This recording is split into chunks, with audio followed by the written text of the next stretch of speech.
예, 두 번째 시간은 마태복음 25장 28절에서 30절 계속해서 하나님의 백성들 중에 누구를 바깥 어두운 데로 쫓아내는 말씀이 반복해서 나오고 있어요. 마태복음 25장 28절로 30절 봅니다. 그에게서 그 한 달란트를 빼앗아 종으로 쓰임받던 사람이죠. 그런데 세 부류가 있었는데 한 달란트 받은 사람이에요. 10달란트 가진 자에 5달란트 받았던 사람이 5달란트 일을 남겼으니까 그럼 10달란트가 이미 있는데 한 달란트 받은 사람은 그 한 달란트를 보자기에 싸서 땅속에 묻었다가 다시 주님 앞에 가지고 왔다고 그랬죠. 그걸 빼앗아 가지고 이 말은 은사를 받고 어떤 직분을 받는다는 것이 직분이나 그 은사에 맞는 직분을 잃을 수도 있다, 그런 말이 되겠죠. 세상에서도 어떤 회사나 그 공무원이나 이런데 직임을 받은 사람이라도 뭔가 범죄 혐의가 있어서 수사를 받는 중에 있거나 그러면은 그 사람이 하던 그 업무를 정지시켜 버리잖아요. 그리고 다른 사람에게 대신하게 하잖아요. 그러면 그 사람은 공무원 신분을 아주 잃은 상태는 아니지만 그 사람은 직무에서 배제된다, 이렇게 직무 배제 이렇게 말하지. 그런 경우는 바깥 어두운데 내어등진다 이렇게 말하고, 완전히 공무원 자격을 잃을 뿐 아니라 이제 감옥에 들어가는 경우가 있어요. 그런 경우는 지옥불에 던진다 이렇게 표현을 해요. 그러니까 바깥 어두운데 쫓아낸다는 말과 꺼지지 않는 불모 지옥불에 던져버린다라고 하는 말은 전혀 개념이 다르다라는 걸 알 수가 있어요. 이런 개념을 잘 이해하면서 읽는 거예요. 무릇 있는 자는 받아 풍족하게 되고 없는 자는 그 있는 것까지도 빼앗기리라. 이 무익한 종을 바깥 어두운 데로 내쫓으라. 거기서 슬피 울며 이를 갈리라 하니라. 고위직, 그 황궁에서 고위직 대신이었던 사람이 그 직위 일을 빼앗기고 또는 하옥당한다 그러는데 감옥에 들어가고, 그런 경우는 대부분 반역에 연루된 사건이죠. 그 고위직 대신을 함부로 이렇게 감옥에 뒀고 이렇게는 못 하는 거거든요. 그런데 여기에는 양반이라고 해서 양쪽에 황제가 가운데 이렇게 높은데 보좌를 하고 있으면 양쪽에 대신들이 그 직위 순서에 따라서 쭉 들어 쓰잖아요. 근데 이제 보편적으로는 좌편에는 행정관료들이, 이게 글쟁이들이, 이게 붓으로 성공한 사람들이 좌편에 있고, 우편에는 칼로 성공한 이제 무반 대신들이 이제 쓰지요. 문반, 무반 이렇게 양반이라고 그렇게 말하는 거예요. 그런 것처럼 하나님의 보좌 좌우에도 빛의 천사 무리가 있고 어둠의 천사 무리, 두 천사 무리가 있어서 하나님의 행정을, 하늘나라 전체를, 우주를 이렇게 통치한다는 거예요. 그런데 그 중에서 누구의 어떤 이제 부정행위나 불법행위나 이런 것들이 발각이 되면 그걸 수사를 하고, 그 다음에 그 금부라고 하는, 오늘날 이제 검찰청, 그곳에서는 지위 고하를 막론하고 왕명이 그렇게 내리는 거죠. 여기 이 사건에 연루된 자는 지위 고하를 막론하고 철저히 수사해서 만천하에 다 공표해라, 이렇게 이제 금부 도사에게, 오늘날 말하는 검찰총장에게 지시를 하면 그 검찰총장의 지휘 아래 이 금부라고 나졸들이 다 불러다가 조사를 하죠.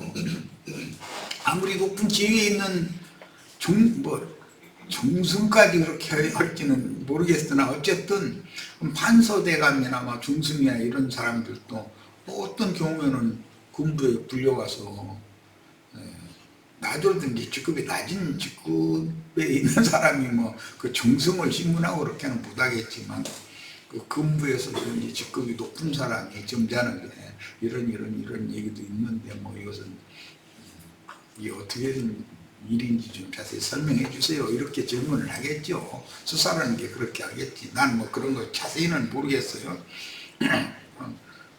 그러나 뭐 그 하급 관리들은 아주 낮은 직급 사람들이 대하는 거 보면 무식하게 막대하지요. 뭐 함부로 다 하고. 그러나 이제 좀 직급이 높은 지위에 있던 사람들이 예를 들어서 어떤 반역 사건이 있었다, 뭐 또 국가에 중대한 문제가 있었다, 뭐 왕자나 공주의 어떤 위해 문제라든지 뭐 이런 것 등등, 적국과 내통을 했다라든지 뭐 이런 문제는 엄히 다룰 수밖에 없어요. 이제 그런 것이 여기 혼인 예식이라는 것이 이만큼 중요하게 여긴다. 셈족은 그걸 알 수 있고, 황제 앞에 나갈 때는 반드시 평민복을 입고 나가면 안 되는 거예요. 그 황궁에서 하사하는 관복이라는 걸 입고 가는 거예요. 관모를 써야 되고, 관대, 허리, 협대에 관대를 차고, 그 다음에 근데 패를 받아가지고 그 사람이 직급에 맞는 그 사극 같은 거 보면 왕 앞에 설 때 이렇게 패를 손에 딱 들고서 절도 하고 뭐 앞에서 그러죠. 그 사람이 무슨 특히 예를 들어서 뭐 농림부 산하인지 뭐 다른 행정안전부 산하인지 이제 그 패가 있는 거예요. 패차. 직급은 무슨 직급이다라는 것을 들고서 황제 앞에 서야 되는 거고 그런 거예요. 이런 것처럼 혼인 예식장에서도 철저하게 그 혼주이신 임금이 그런 걸 다 본다는 거거든요. 그렇게 갇혀 있고 하늘 황제 앞에 황제를 나려놓으려면 어쨌든 관복이라고 하는 예복을 잘 갖춰 입고 가야지 함부로 그 황제 앞에 나가면 안 된단 말이에요. 그런 것을 개념을 이해해 주시기를 바라요. 그런데 거기에서 뭔가가 이게 한 달란트 받은 사람의 경우에요. 이번에는 이 사람이 공무 수행을 충성되게 하지 못한 사람으로 이제 판명이 된 것이죠. 그래가지고 이 사람을 지옥불에 던져 넣는 얘기를 한 것이 아니라 바깥 어두운 데로 쫓아냈다 이렇게 돼 있어요. 이것은 옛날 그 사극 이런 걸 보면은 사형 집행을 한다든지 뭐 어떤 감옥 깊은 곳에 넣는 것이 아니라 비교적 자유로운 상태로 도성에서 좀 먼 곳으로 귀양이라는 걸 보내죠. 반역 같은 걸 다시는 동하지 못하도록 그 나라의 중심부에 있는 어떤 그 권력자들과 특히 이제 군대의 어떤 직급을 가진 자들과 내통을 하지 못하도록 멀리 이렇게 내치는 경우가 있죠. 그런 경우는 바깥 어두운 데라고 표현한다. 이 사람을 아주 하옥시킨 경우는 아주 범죄가 완전히 드러나가지고서 뭐 이거 완전히 죽여야 된다라든지 그럴 때 왕이 그 나의 왕위에 지대한 보문을 세운 사람인데 그 사람을 죽이기까지 하는 것은 자기 양심에 가책이 되고 안 된다 그러면 그냥 귀양 정도 해라. 또 아니면 막 형벌을 엄해야 된다 그러면 매를 뭐 태장을 몇 대를 때려서 뭐 이렇게 해라 뭐 그런 식으로 이제 형벌을 또 여러 가지가 있죠. 이제 이런 것처럼 천국의 법칙도 똑같다는 거예요. 어제는 내가 이제 은혜와 긍휼에 대해서 강조를 했는데 하나님의 은혜와 긍휼이라는 것은 하나님의 공의를 세우기 위한 거예요. 하나님의 공의가 무너진다면 하나님의 은혜는 아무 의미가 없는 거예요. 어제 이제 주로 가인 얘기와 다윗 얘기를 했는데, 다윗을 용서하셨다고 하시면서도 다윗의 집에 네 평생에 네 집에 칼이 떠나지 않을 것이다 라고 추가의 말씀을 하셨어요. 그래서 자식들의 압살롬의 반역 사건이 있을 때도 이게 하나님의 칼이 내 집에 임한 거다. 자기 다윗 개인으로 보자면 그 가문의 문제잖아요. 왕가의 문제잖아요. 왕가의 여러 가지 복잡한 해결할 수 없는 문제들이 막 일어나는 거예요. 그게 뭐냐면 하나님께서 다윗이 회개하고 돌이키니까 용서는 하셨지만 그의 평생에 끊임없이 칼을 보내는 거예요. 이제 오늘 지금부터 나누는 것은 사람이 가장 무서운 게 뭐냐면 교만해지는 거다. 다시 다윗이 함부로 고개를 들으면 안 된다.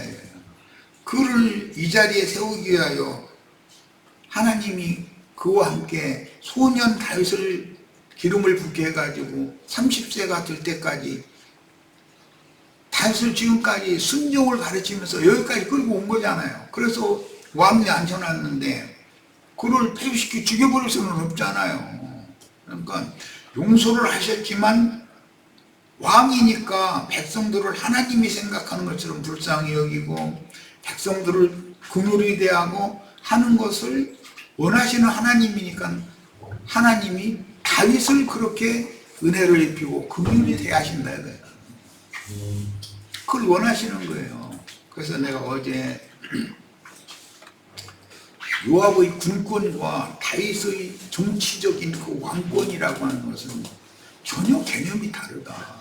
그런 얘기죠. 군권이라고 하는 것은 세력, 힘으로 이렇게 누르면 되지만 정치를 하는 왕이라고 하는 것은 국가 지도자이기 때문에 그건 정치의 문제니까 이것은 여러 가지를 고려를 해야 되고, 그런데 가장 합당한 어떤 판결을 내리고 처신을 그렇게 하고 말 한마디라도 반듯하게 이렇게 모든 국민들이 우러러 보고 따르게 그렇게 하려면 이것은 다윗이 수십 년 동안 이게 쌓아올린 그의 내적인 힘에 의한 것이지 어떤 정치적인 권력의 힘이 아니다. 왕이니까 자기 맘대로 막 할 것 같아지면 다윗은 그렇게 않잖아요. 그렇게 못하게 하려고 하나님의 마음에 합한 정치를 하게 하려고 이렇게 다루는 거잖아요. 그렇게 해서 왕으로 세워놓고 나서 그 다윗 집에 용서를 했다고 하셨는데 끊임없이 칼을 보내시는 것은 하나님의 의도를 다윗은 이미 알고 있었다. 네 일생이 마칠 때까지 네 집에 칼이 끊어지지 않을 것이다 라는 말씀을 추가로 하셨기 때문에 다윗은 어떤 상황이 오면 나로 하여금 교만해져서 함부로 행하지 말라고 경고 또 주시는구나. 또 경고하시는구나. 이렇게 받은 거예요. 그러니까 다윗이 생각하는 것과 요압이 생각하는 것과 똑같은 압살롬의 반역이라고 하는 사안을 두고 판단의 기준이 다른 거죠. 이 얘기를 잘 이해를 하셔서 우리 형제 자매님들 다윗과 같이 정말로 생명력이 풍부하고 풍성한 그런 사람으로 다 온전한 구원을 다 이루시기를 바라요.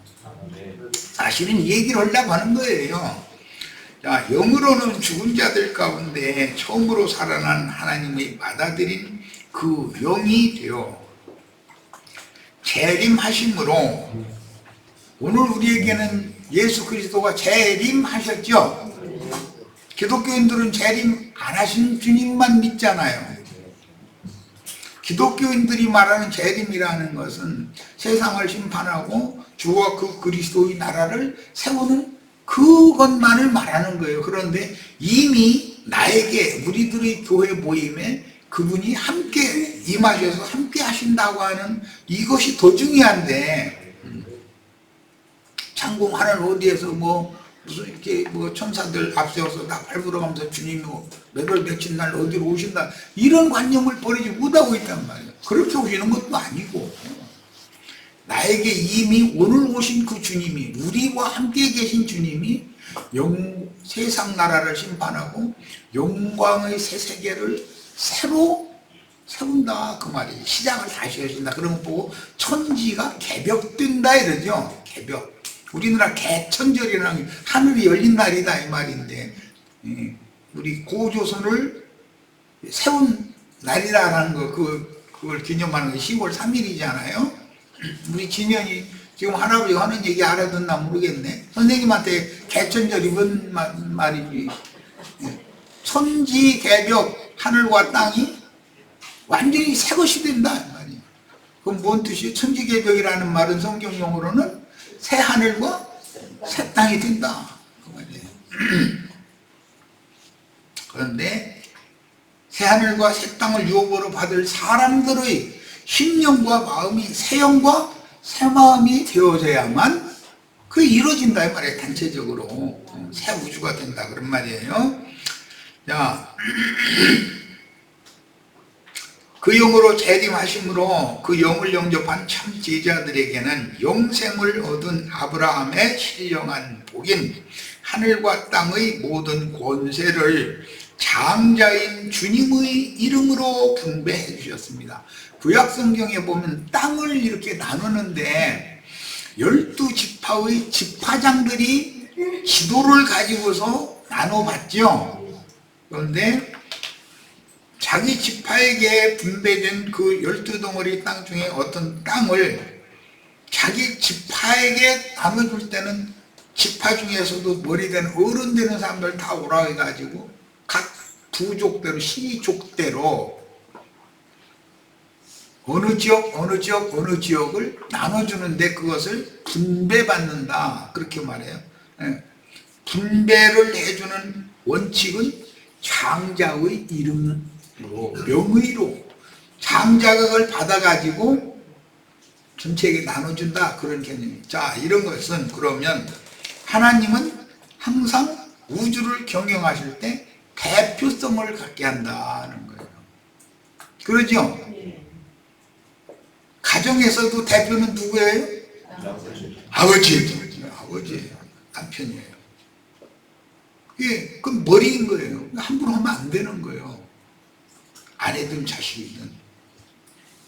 또 사회에서는 어떤 사회의 장이라는 게 있죠.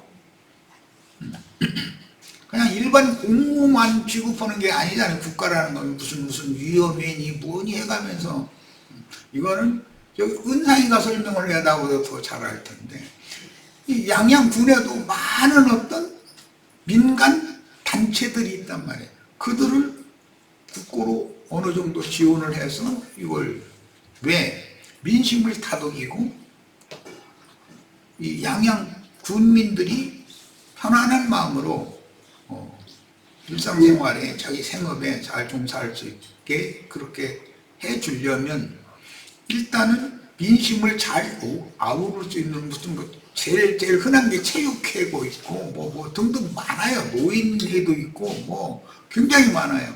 그런 것을 절대 함부로 안 넣는다 이게. 그건 정치 영역이란 말이에요. 그거는. 그 양양에 여기 8분단이 있죠. 그럼 군대만 있다 해서 되는 게 아니죠. 경찰이 있다 해서 되는 게 아니에요. 이게 항상 모든 국가라 하는 것은 조직이 굴러가려면 그게 잘 돼야 되는 거예요. 그런데 제일 국민들이 생활에 제일 피부에 닿는 것은 그런 민간 단체, 군수와 군의회 의장이 잘 협의해서 그런 민심을 잘 다독이는 것. 여기 군정에 대해서만 지금 좁혀서 얘기를 하는 거예요. 그런 것이 중요하다. 그런데 다윗은 정치에 관하여 너무나 조예가 깊은 사람이다 이거예요. 자기가 그런 인생을 살아갔기 때문에 백성들의 어떤 아픈 곳, 가려운 것을 너무나 잘 해결을 해볼 수 있는 능력이 있단 말이에요. 그럼 다윗이 그렇게 되는 데는 하나님의 손에서 그렇게 기르심을 받았기 때문이다. 그런데 그럴 때 사람은 길들임을 받을 때 순종한다는 게 쉽지가 않아요. 나는 그 세경이라는 것이 있죠. 머슴살이라면. 근데 그런 거 받지 못하는 이제 나이 때 그런 생활도 해봤고, 또 나를 만나는 사람들은 다 나를 어떻게든지 해서 이용해서 그렇게 그 벌어 조금 내놓으면 그거 어떻게 하면 뺏어서 이게 자기 사적인 이득으로 취할까 하는 그런 사람들만 계속 만났어요. 어릴 때인데. 그래서 세상이라는 건 참 너무 삭막하고 야박하다.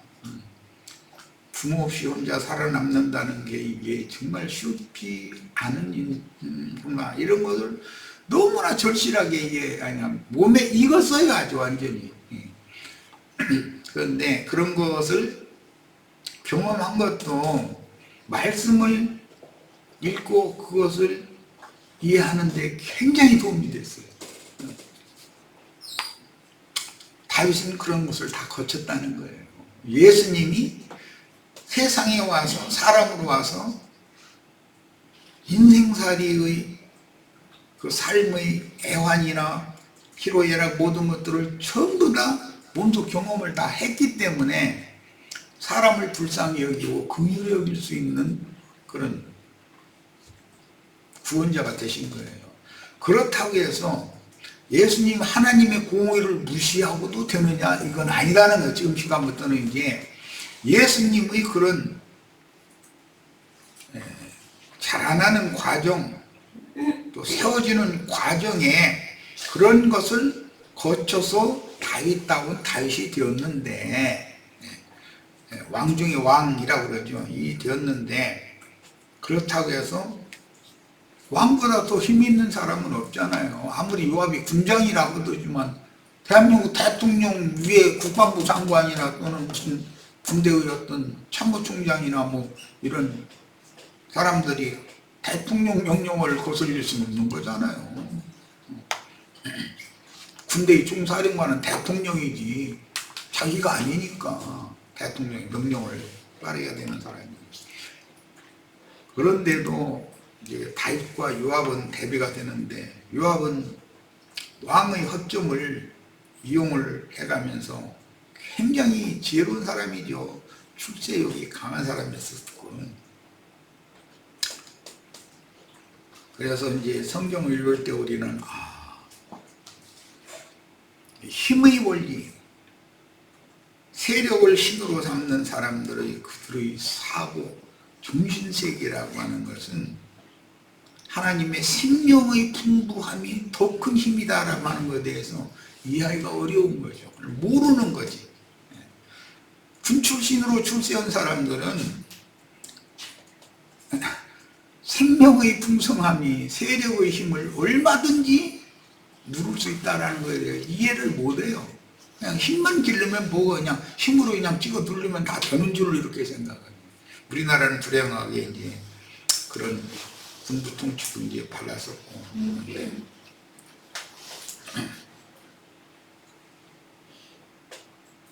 힘 중에 가장 큰 권세라고 흔히 이제 성경에서 이렇게 말하는데, 구원이 권세, 하늘과 땅의 모든 권세를 아버지께서 나에게 맡기셨다. 예수님이 마태복음 28장 마무리 이렇게 했죠. 그 최고 강한 힘이라는 것이 하나님의 생명력이다. 우리는 그래서 세상에서 무슨 세상의 힘이라는 건 돈 많은 것이 이제 힘인데, 그런 거나 추구하고 무슨 또 높은 세상의 정치적인 그 어떤 지위를 차지한다든지 이런 것만을 눈독 들이는 사람은 어리석은 사람입니다. 세상 교계는 그것을 우선시해 준다 이거예요. 교회에서 가르쳐야 되는 것은 그것도 중요하고 유효하게 사용을 해야 되지만, 그런 모든 것을 통괄할 수 있는 것은 하나님의 생명력이다 이거예요. 생명의 능력이란 말이에요. 우리는 생명이 온전케 되는 것을 추구하는 거예요. 이것이 교회 생활의 회복이에요. 세상의 어떤 힘을 의지하지 않고 하나님 원천자께로부터 주어지는 생명의 풍성함, 사람이 온전케 되어진 사람. 아까 우리 홍영재가 이제 쉬는 시간에 옷을 그리스도로 옷 입는다는 것은 그리스도의 형상과 모양으로 내가 번입혀지는 거 아니겠는가. 그러니 그건 참 맞는 생각이에요. 우리는 이것을 회복해야 된다 그래요. 이번 집회의 목적이 여기에 있습니다. 개인적으로 저주를 복으로 바꿔주시는 회복은 영이 거듭나고 혼이 온전함을 이루어 영의 몸을 입고, 영의 몸을 입는다는 것은 부활하신 주님께서 빛으로 옷을 입고 나타나셨었죠. 그래서 서신서에서는 빛의 갑옷을 입어야 된다 이렇게 표현을 했어요. 우리가 누구와 같이 있으면 그거 이제 후광이라고 그러는데, 종교적으로 그 명성이 있는 사람 그림을 그렸는데 보면 뒤에 이렇게 은은한 빛이 비치는 것을 그려놨죠. 사람이 어떤 경지에 오르고 수준에 이른 사람 곁에 있으면 그 사람에게서 빛이 나오는 것을 느낀다 이거예요. 그것을 느끼지 못한 사람은 영적인 사람이 아니죠. 사람들은 다 빛난 삶을 살길 원해요. 그 찬송가에도 그런 시들이 참 많아요. 그런데 누구의 그 삶을 함께하고 늘 함께 만나고 함께 대하면 그에게서 뭔가 어마어마한, 자기가 생각할 수 없는, 자기는 가히 만질 수 없고 따라갈 수 없는 어떤 힘이 거기에서 나오고 그에게서 어떤 빛, 영광을 본다. 하늘이 그에게 영광으로 덧입혀 왔다라는 걸 본다는 거예요. 이제 이렇게 눈이 열려야 되고 우리들은 다 그런 사람이 돼야죠. 빛을 발하는 사람이 되는 거예요. 다 그렇게 되기를 위해서 오늘 이런 집회를 하는 겁니다. 혈통적인 유대인은 이면적인 유대인으로 지상의 이스라엘 왕국은 참 이스라엘 왕국으로 영적인 이스라엘로 회복되어 12지파의 단체적인 신앙 회복으로 완성되어 그 천년 기간에 그 그리스도의 왕국이 역사상에 성취되는 것. 이것이 주님께서 이 땅에 오셔서 구속을 이루시고 믿는 자들을 불러서 교회로 세우신 목적이다.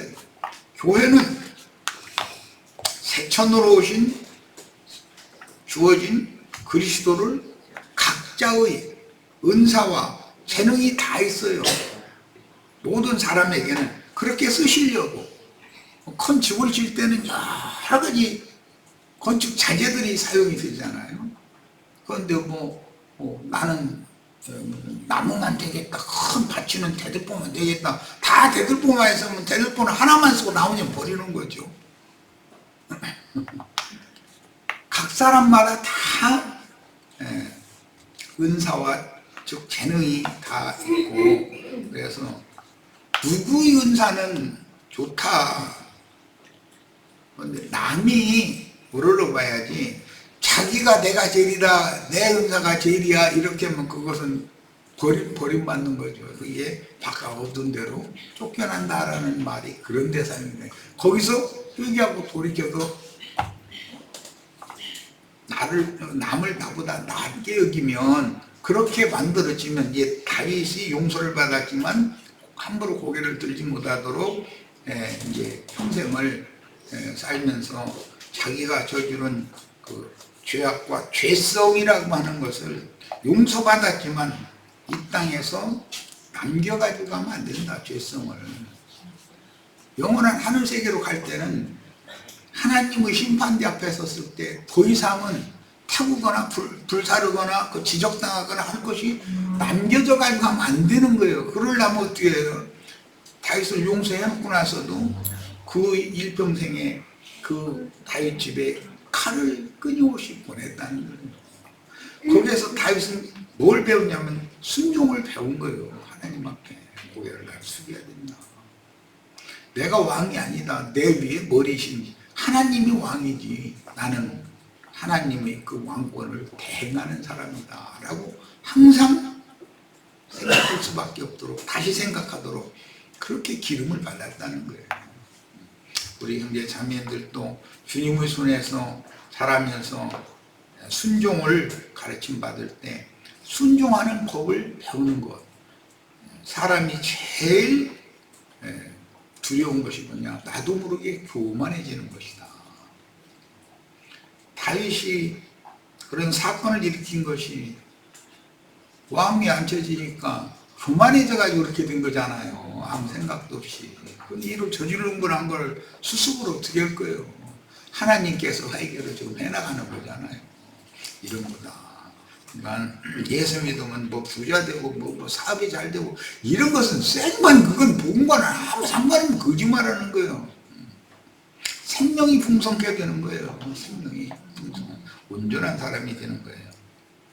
그러므로 세상 교계인 바깥 어두운 데서 여자의 남은 자손을 위해, 이건 이제 계시록 12장으로 연결을 했는데, 계시록 12장에는 하늘에 해를 입은 한 여자가 있고 그 여자가 사내 아이를 낳았죠. 설장번대자. 그런데 용이 삼켰죠. 그리고 그 여자에게는 남은 자손이 있다고 그랬어요. 그럼 마지막 추수될 사람들이 이제 있다 그 말인데, 우리를 예를 들자면 우리를 앞선 모든 이기는 선진들이 있었어요. 사도들로 시작해서 매 세대에 있었고, 우리가 혹시 마지막 추수되어져야 되는 동물일 수도 있는 거잖아요. 여자의 남은, 여자는 교회 중에는 마지막 추수가 될 때까지 남은 자손 성도들이 세상에 남겨진다 그 말이잖아요. 그런데 그들을 위해서 그들의 주께서 광야에 준비하신 장자들의 교회 집회, 교회 모임, 오늘 우리가 이제 이런 모임을 갖고 있어요. 교회 모임인 왕의 상이 진설된다.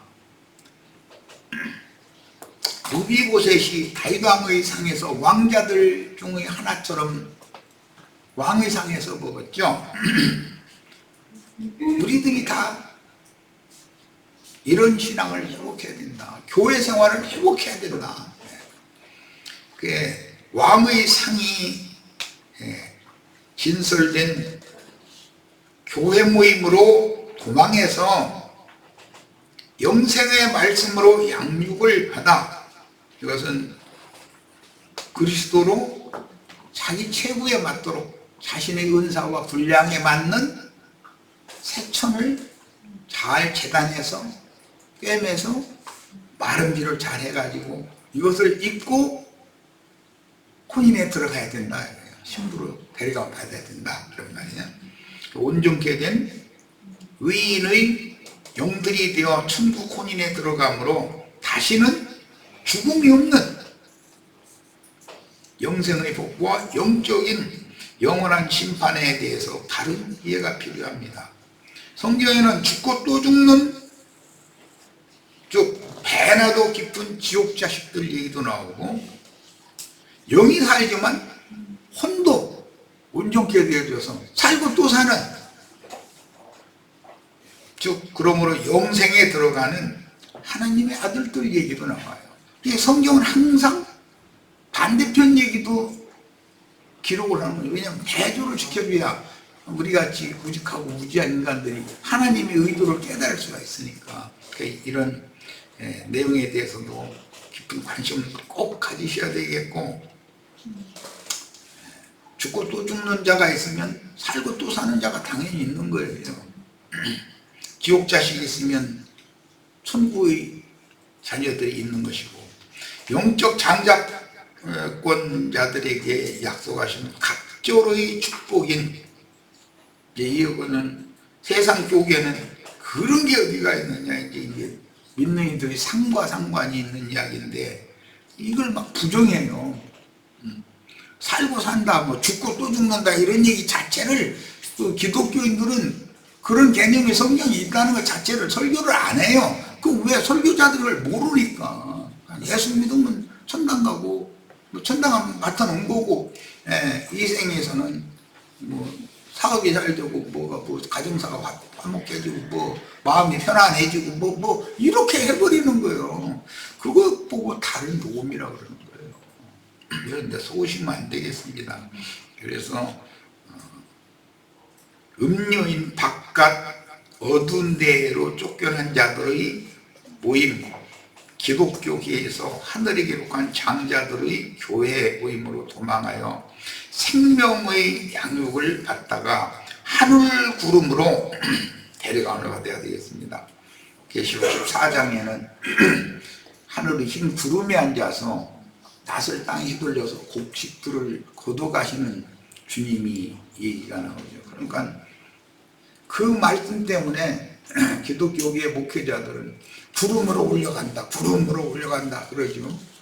이게 그 흰 구름에 앉아서 추수하신 주님께 데려감을 받는다. 그 구름 타고 앉았다는 건 손오공이라는 말이 아니고, 손오공 구름 타고 날아다니는 그 얘기가 아니고, 구름과 저단 믿음의 증인들과 주님은 함께 계시고 그들의 오음이 하나님의 영광을 그들이 수호하는 직임을 행한다. 우리를 앞선 모든 온전케 된 의인의 영들과 함께 계신다. 그곳으로 우리를 데려가신다. 그 얘기란 말이에요.